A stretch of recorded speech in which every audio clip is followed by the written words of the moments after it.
Sahi Manchester City are the biggest threat in Premier League. Like, who does this? Nani anafanya hii kitu Nico Gonzalez anafanya?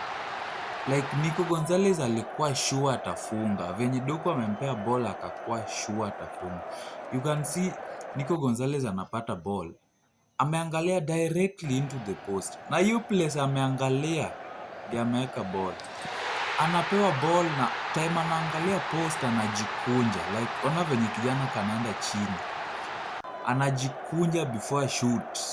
Na hiyo ango ameangalia ndiye anaweka ball out of goalkeeper's reach. Hiyo huwezi shika. Hatukue Raya, hatukue Peter Cech, hatukue De Gea, hatukue Donnarumma.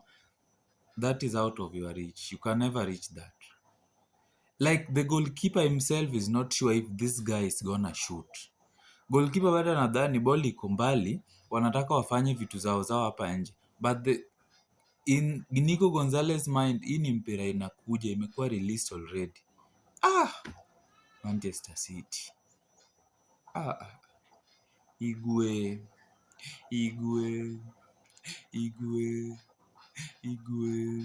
Sasa mimi ni fan wa Arsenal lakini naogopa tu mali niko like. Jameni.